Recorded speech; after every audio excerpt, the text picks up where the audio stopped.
Hello दोस्तों, स्वागत है आपका हमारे यूट्यूब चैनल एकल स्टडी सर्कल में।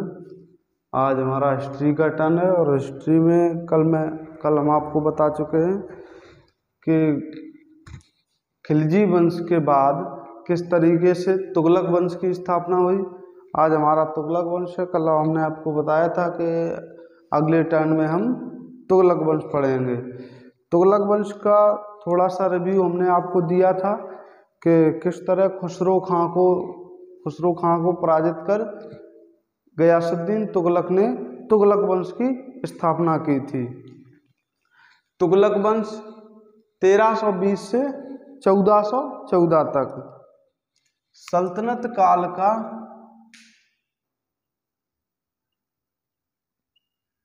सबसे अधिक चलने वाला वंश है।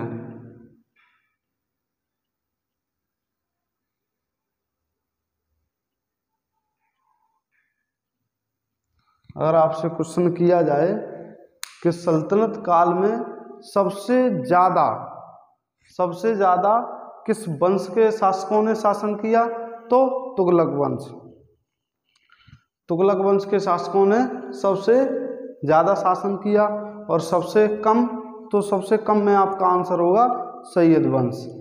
तो आज हम चलते हैं तुगलक वंश पे। तुगलक वंश की स्थापना गयासुद्दीन तुगलक ने की थी। तो गयासुद्दीन तुगलक के बारे में पढ़ेंगे। गयासुद्दीन तुगलक 1320 को खुसरो खां की हत्या करने के बाद 1320 में गद्दी पर बैठा, लेकिन 1325 तक, कब तक? 1325 तक इसका एक उपनाम है गाजी मलिक। गयासुद्दीन तुगलक को और किस नाम से जानते हैं, तो गाजी मलिक के नाम से गयासुद्दीन तुगलक को जाना जाता है। यह सुल्तान बनने से पूर्व, जब यह सुल्तान नहीं बना था, सुल्तान बनने से पूर्व यह दीपालपुर का सूबेदार था। कहाँ का सूबेदार था? तो दीपालपुर का सूबेदार था। इसके शासनकाल में 29 बार मंगोलों का आक्रमण हुआ, लेकिन इसने 29 बार भी उन्हें विफल किया।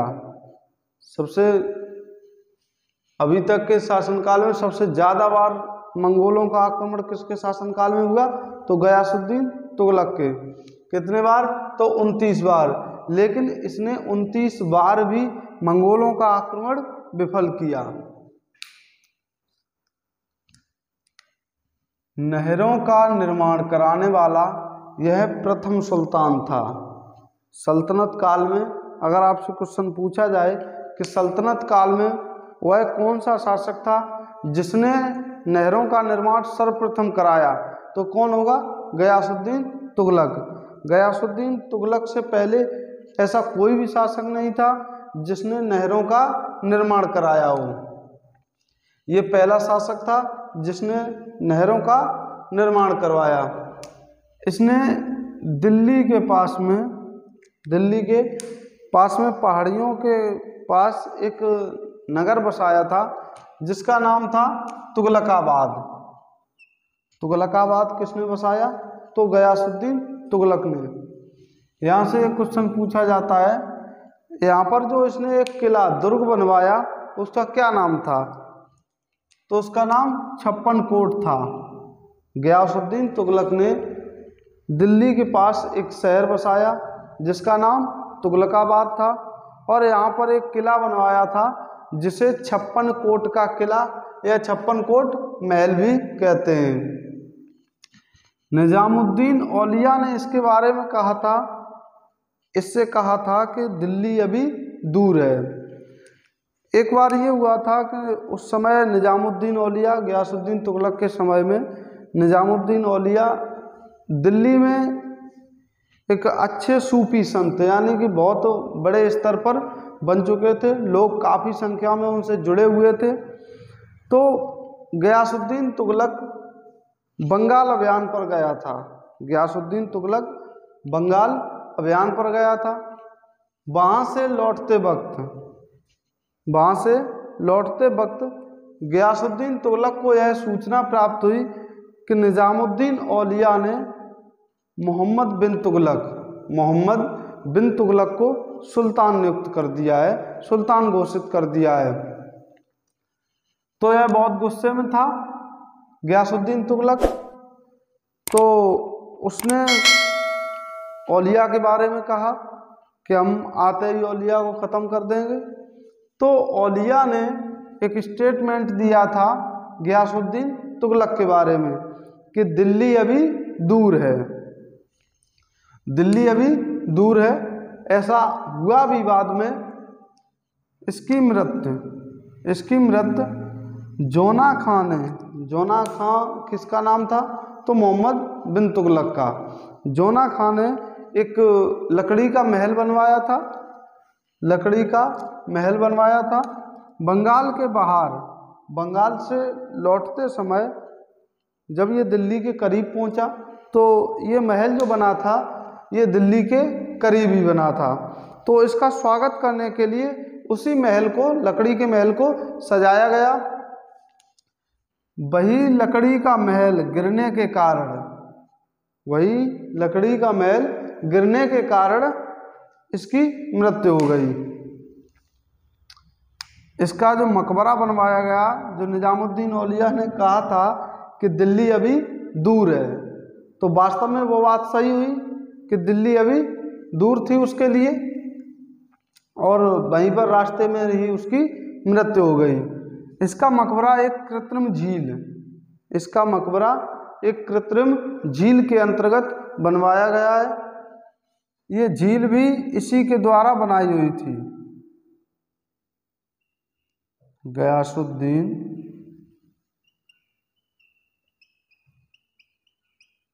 तुगलक के द्वारा ही बनाई गई थी।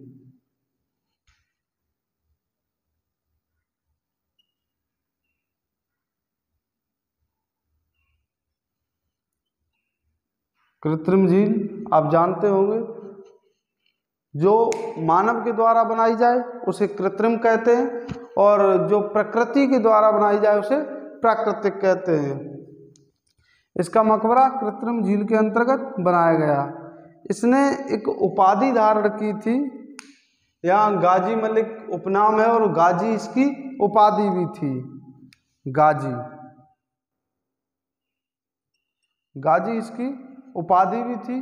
गाजी का शाब्दिक अर्थ था काफिरों का नाश करने वाला।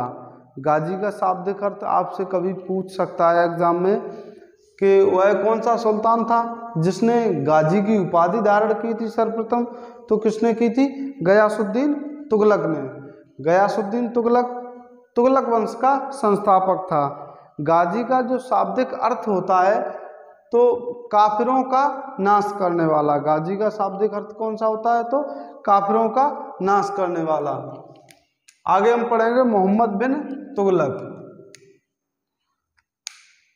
मोहम्मद बिन तुगलक 1325 से 1351 तक इसने शासन किया। इसका उपनाम जोना खां था।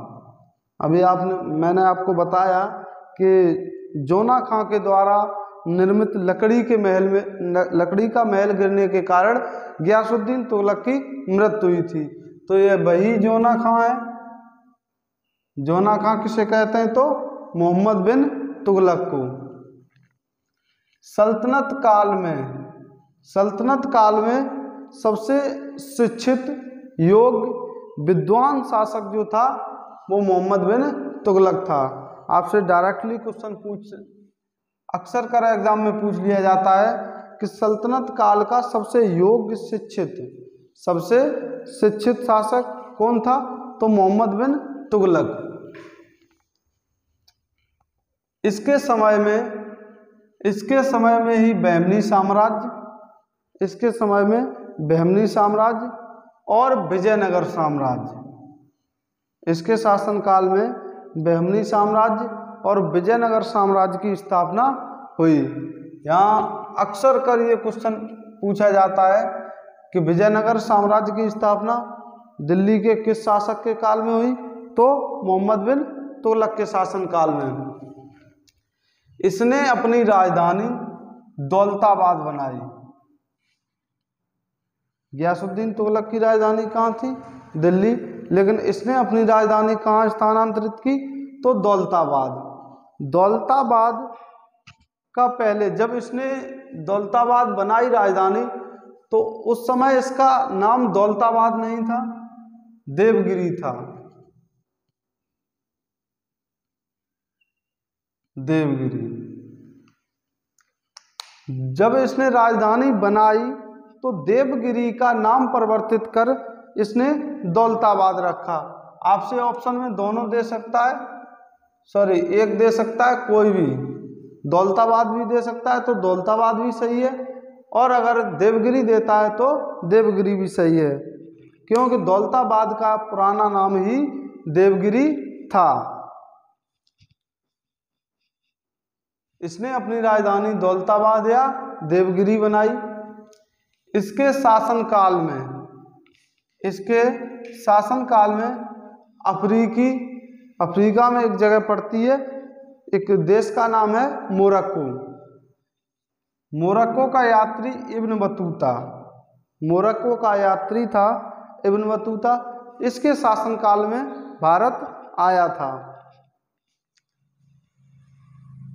इब्न बतूता को इसने दिल्ली का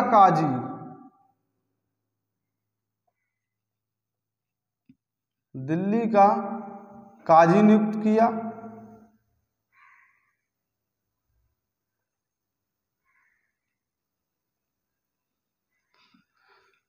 मोहम्मद बिन तुगलक ने दिल्ली का काजी किस विदेशी यात्री को नियुक्त किया था?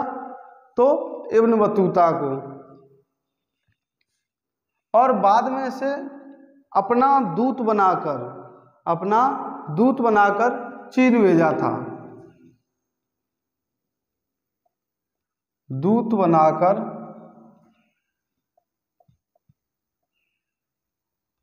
चीन भेजा। दूत बनाकर कहाँ भेजा था इसे? तो चीन भेजा था। इसकी एक पुस्तक है, बहुत ही चर्चित है, रहला।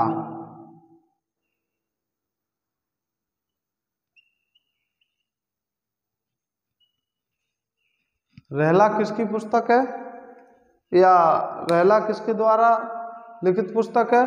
तो इब्न बतूता। इब्न बतूता किसके शासनकाल में आया था?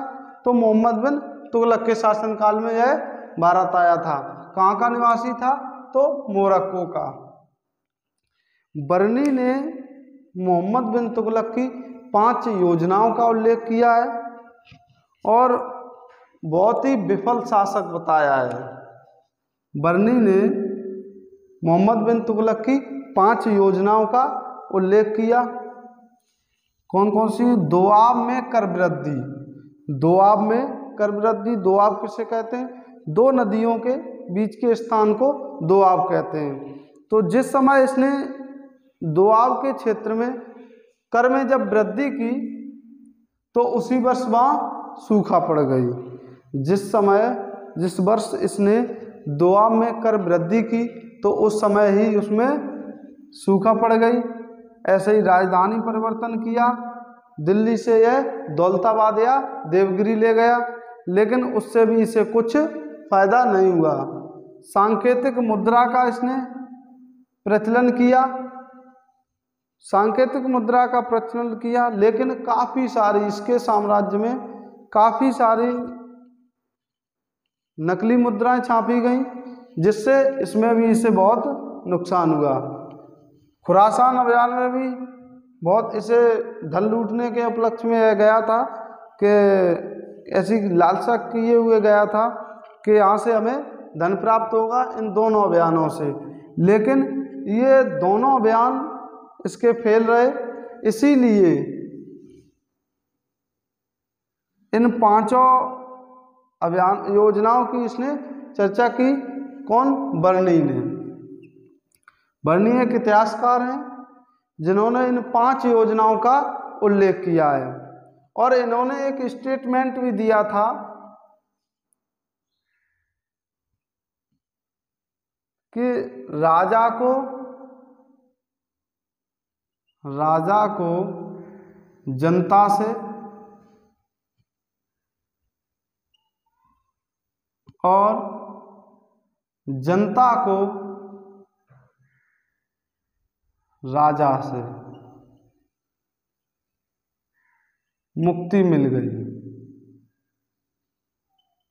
बहुत ही योग्य शिक्षक शासक था ये, लेकिन इसने अच्छी योजनाएं भी बनाई, लेकिन वो योजनाएं सभी विफल रही। इसीलिए बर्नी ने इसके बारे में कहा कि शासक को जनता से और जनता को शासक से मुक्ति मिल गई।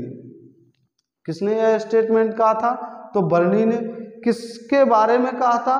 तो मोहम्मद बिन तुगलक के बारे में। इसकी मृत्यु 20 मार्च, इसकी मृत्यु कब हुई थी? तो 20 मार्च 1351 को। अब बात करते हैं हम, अगला शासक है हमारा फिरोज शाह तुगलक। फिरोज शाह तुगलक 1351 को गद्दी पर बैठा और 1388 तक रहा। इसके पिता का नाम था रज्जब और माता थी बीबी जैला।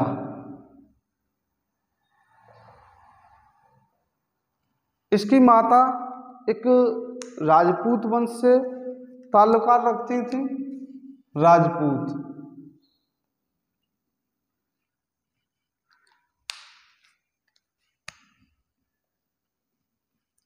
इसकी माता जो थी वो किस वंश से ताल्लुकात रखती थी? तो राजपूत वंश से। इसके शासनकाल में, इससे पहले जब वह गद्दी पर नहीं बैठा था, उससे पहले काफी कर लगा करते थे। 24 कष्टदायक कर थे। इसने 24 करों को समाप्त कर केवल 4 कर लगाए। नंबर 1 खराज, खम्स, जकात और जजिया। खराज, खम्स, जकात और जजिया, 24 करों को समाप्त करने के बाद इसने 4 कर लगाए, खराज, खम्स, जकात और जजिया। इसके शासनकाल में सबसे अधिक नहरें बनवाई। अभी थोड़ी देर पहले हमने क्वेश्चन आपको बताया था कि सर्वप्रथम सल्तनत काल में नहरों का निर्माण कराने वाला प्रथम शासक कौन था? तो गयासुद्दीन तुगलक। लेकिन अगर आपसे क्वेश्चन पूछा जाए कि सबसे अधिक नहरें सल्तनत काल में, सबसे अधिक नहरें किसके शासनकाल में बनी? तो फिरोज शाह तुगलक के शासनकाल में सबसे अधिक नहरें बनी। इसकी जो सबसे बड़ी नहर थी यमुना। यमुना कहाँ पर थी? तो हिसार में, 150 मील। इसकी जो सबसे बड़ी नहर थी वो यमुना, हिसार में 150 मील इसकी लंबाई थी। इसने 1200 बाग और 300 नए नगर बसाए। इसने सबसे अधिक, इसे एक शासक हुए थे, एक विद्वान हुए थे हेनरी इलियट। हेनरी इलियट ने इसे सल्तनत काल का अकबर कहा था, क्योंकि इसके जो कार्य थे वो बहुत ही अच्छे थे। इसने 1200 बाग लगवाए थे, 300 नए नगर बसाए थे। एक नगर इसका पूछा जाता है कि फिरोज शाह तुगलक ने अपने चचेरे भाई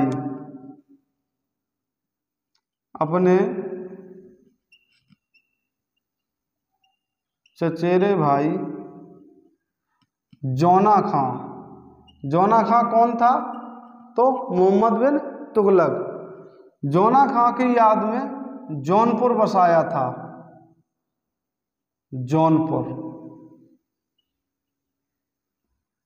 जौनपुर की जौनपुर की स्थापना किसने की थी? तो फिरोज शाह तुगलक ने। किसकी याद में की थी? तो जोना खां या फिर मोहम्मद बिन तुगलक की याद में की थी। इसने 2 सिक्के जारी किए थे। जैसे मैंने आपको बताया था कि इल्तुतमिश जब गुलाम वंश को पढ़ाया था तो इल्तुतमिश ने भी 2 धातुओं के सिक्के जारी किए थे, एक चांदी का और एक तांबा का। एक चांदी का और एक तांबा का। वहाँ चांदी के सिक्के को टका कहते थे और तांबे के सिक्के को जीतल कहते थे। लेकिन जो फिरोज शाह तुगलक ने सिक्का जारी किए थे, एक चांदी का सिक्का और एक तांबा का सिक्का, तो चांदी के सिक्के को अद्दा और तांबे को सिक्के को बिख कहा जाता था। फिरोज शाह तुगलक के शासनकाल में 2 सिक्के जारी किए नए, जिसमें चांदी के सिक्के को अद्दा और तांबे के सिक्के को बिख कहा जाता था। इसने 2 मंदिरों पर आक्रमण किया और वहाँ जितना भी सारा धन था उसे ये लूट लाया और उन्हें ध्वस्त कर दिया, बिल्कुल ध्वस्त कर दिया। तो एक था जगन्नाथ मंदिर। जगन्नाथ मंदिर कहाँ पर पड़ता है? तो उड़ीसा में। जगन्नाथ मंदिर कहाँ पड़ता है? उड़ीसा में। और एक था कांगड़ा मंदिर, यह ज्वालामुखी का मंदिर था। ज्वालामुखी देवी का मंदिर भी इसे कहते थे। इन दोनों को इसने, जो भी इसमें धन था, पहले समय में जो बैंकें थी एक तरीके से माने तो मंदिरों को ही बैंक माना जाता था, यानी कि जो भी जिसके पास धन हुआ करता था वो अपने मंदिरों में जमा करता था। तो जितना भी धन था उस समय वहाँ पर जिस क्षेत्र का भी जितना धन हुआ करता था वो मंदिरों में जमा करते थे लोग। तो जो भी शासक लूटपाट के उद्देश्य से आते थे वह मंदिरों पर ही आक्रमण करते थे। इसने 3 नए विभाग बनाए थे, रोजगार दफ्तर और दीवाने खैरात। दीवाने खैरात, जो ये रोजगार दफ्तर था ये रोजगार देने के लिए था। रोजगार दफ्तर आप देख रहे हैं, उसके नाम के आगे भी लगा है रोजगार दफ्तर, तो रोजगार देने के लिए था। दीवाने खैरात दान विभाग था। दान विभाग, दीवाने खैरात। दीवाने बंदगान,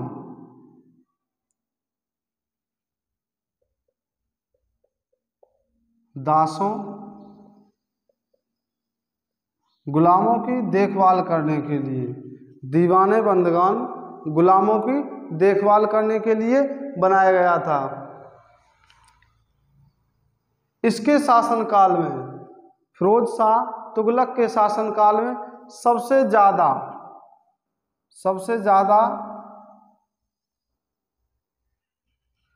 ज़्यादा गुलाम रहते थे, 1,80,000। इसके शासनकाल में गुलामों की संख्या लगभग कितनी थी? तो 1,80,000। अगर आपसे क्वेश्चन पूछा जाए कि सल्तनत काल में सबसे ज़्यादा गुलाम किस शासक के थे या किस शासक के शासनकाल में रहते थे, तो फिरोज शाह तुगलक के शासनकाल में। अभी तक 2 क्वेश्चन ऐसे आ चुके हैं कि सबसे विशाल सेना किसकी थी? तो अलाउद्दीन खिलजी की। सल्तनत काल में सबसे विशाल सेना किसकी थी? तो अलाउद्दीन खिलजी की। और सबसे ज़्यादा गुलाम किसके पास थे या गुलाम किसके दरबार में रहते थे? तो फिरोज शाह तुगलक, लगभग 1,80,000। इन गुलामों की देखभाल करने के लिए एक विभाग भी बनाया गया था जिसका नाम था दीवाने बंदगान। दीवाने बंदगान। इसके बाद कुछ ज़्यादा प्रमुख शासक नहीं हुए हैं तुगलक वंश में। ये 3 करैक्टर हमारे इम्पोर्टेंट थे। उसके बाद नासिरुद्दीन महमूद, यह अंतिम शासक था।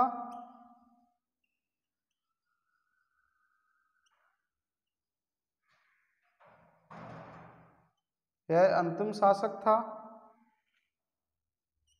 इसके शासनकाल में एक कार्य हुआ है महत्वपूर्ण, जो फिरोज शाह तुगलक ने जौनपुर को बसाया था जौना खां की याद में, वह जौनपुर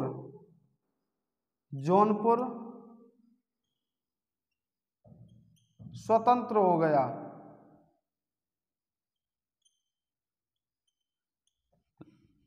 पहले जौनपुर फिरोज शाह तुगलक ने बसाया था और इसी के शासनकाल में था, वही यह शासन कर रहा था। लेकिन नासिरुद्दीन महमूद के समय में जौनपुर एक स्वतंत्र राज्य बन गया, यह स्वतंत्र क्षेत्र बन गया।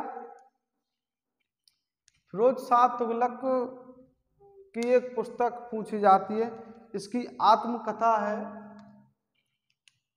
यहां लिखते हैं आत्मकथा।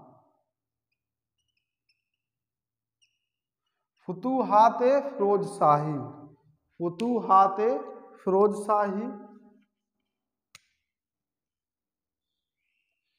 फुतूहात-ए फिरोज शाही, फुतूहात-ए फिरोज शाही किसकी आत्मकथा है? तो फिरोज शाह तुगलक की।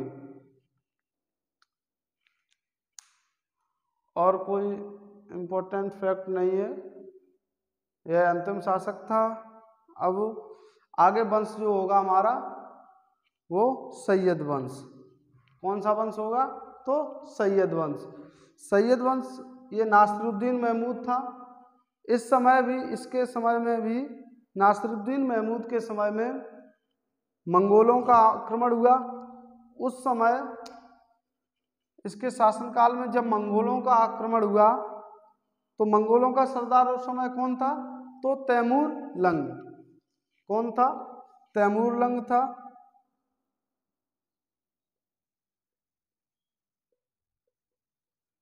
तैमूर लंग था। तैमूर लंग ने दिल्ली पर आक्रमण किया और जितना भी खजाना था वो लूटकर ले गया।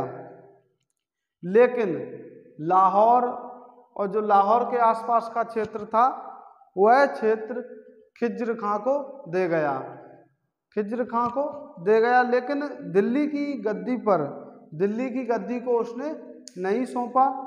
उस समय वहाँ जो वजीर थे, तुगलकों के जो वजीर थे, वो गद्दी पर बैठ चुके थे। उन्हीं ने कुछ दिन तक शासन किया था, कुछ दिनों तक। लेकिन जो लाहौर का क्षेत्र खिज्र खां को तैमूर लंग ने दिया था, उसी ने दिल्ली पर आक्रमण किया और जो तुगलकों के वजीर थे उन्हें पराजित कर सैयद वंश की स्थापना की खिज्र खां ने। तो अब हम 2-3 मिनट में इसका रिवीजन करते हैं, उसके बाद आगे जो क्लास होगी उसमें सैयद वंश पढ़ाएंगे। तुगलक वंश 1320 में स्थापना हुई और 1414 तक चला। सबसे अधिक सल्तनत काल का सबसे बड़ा जो वंशमान है वो कौन था? तुगलक वंश। तुगलक वंश की स्थापना किसने की? गयासुद्दीन तुगलक ने। 1320 से 1325 तक इसने शासन किया। उपनाम इसका गाजी मलिक। यह शासक बनने से पहले यह दीपालपुर का सूबेदार था। इसके शासनकाल में 29 बार मंगोलों का आक्रमण हुआ। नहरों का निर्माण कराने वाला प्रथम सुल्तान था यह। इसने दिल्ली के पास तुगलकाबाद को बसाया, जिसमें उसने 56 कोट दुर्ग बनवाया था। निजामुद्दीन औलिया ने इसके बारे में एक स्टेटमेंट दिया था कि दिल्ली अभी दूर है। इसकी मृत्यु जोना खां द्वारा निर्मित एक लकड़ी के महल के गिरने के कारण हुई थी। इसका मकबरा कृत्रिम झील के अंतर्गत बनवाया गया है।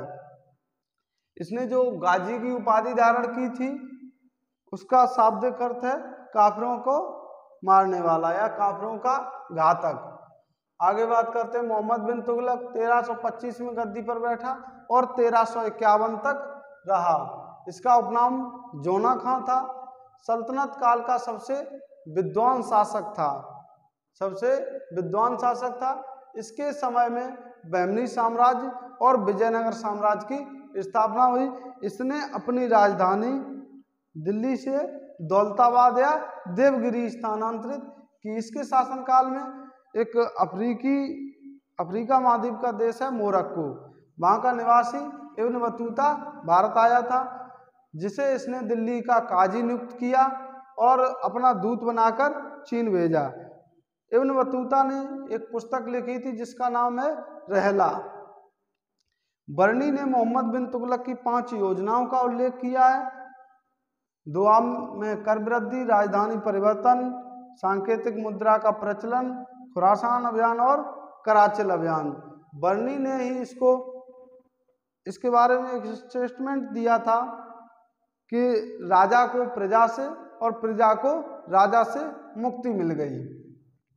इसकी मृत्यु 20 मार्च 1351 को हुई। उसके बाद फिरोज शाह तुगलक, यहाँ एक पॉइंट लिख लेना आप लोग, हेनरी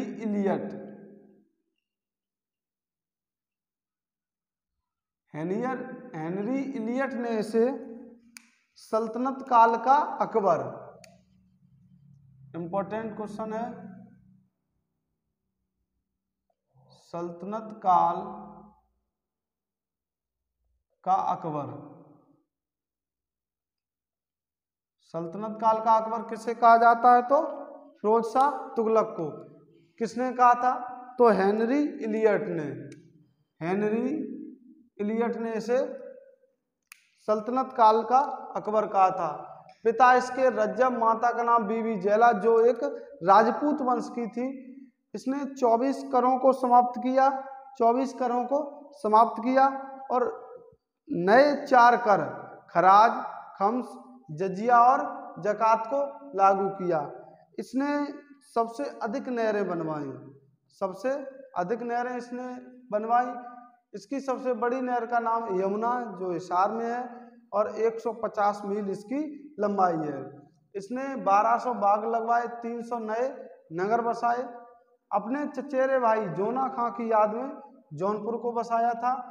इसने 2 सिक्के जारी किए थे। चांदी के सिक्के को अद्दा और तांबे के सिक्के को बिक कहते थे। इसकी आत्मकथा का नाम फुतुहात फिरोज शाही है। 2 मंदिरों को इसने ध्वस्त किया था, जगन्नाथ मंदिर और कांगड़ा का ज्वाला देवी मंदिर। नए विभाग कुछ बनाए, रोजगार दफ्तर, दीवाने खैरात और दीवाने बंदगान। रोजगार दफ्तर रोजगार के लिए था, दीवाने खैरात दान विभाग था और दीवाने बंदगान दासों के लिए था, दासों की देखभाल करने के लिए। सबसे ज़्यादा सल्तनत काल में सबसे ज़्यादा दास किसके शासनकाल में रहते थे? तो फिरोज शाह तुगलक के शासनकाल में लगभग 1,80,000।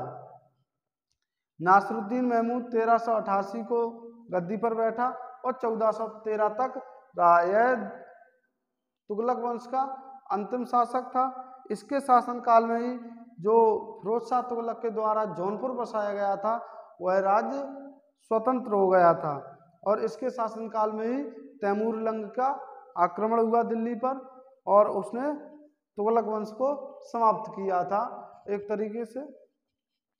तो आज हम लोगों ने तुगलक वंश को क्लियर किया और आगे टर्न होगा तो हम पढ़ेंगे सैयद वंश पढ़ेंगे। तो आप लोगों को अगर हमारा कंटेंट पसंद आ रहा है तो वीडियो को लाइक करें और अगर चैनल पर नए हो तो चैनल को सब्सक्राइब करें और ज़्यादा से ज़्यादा मित्रों को शेयर करें। थैंक्स, जय हिंद।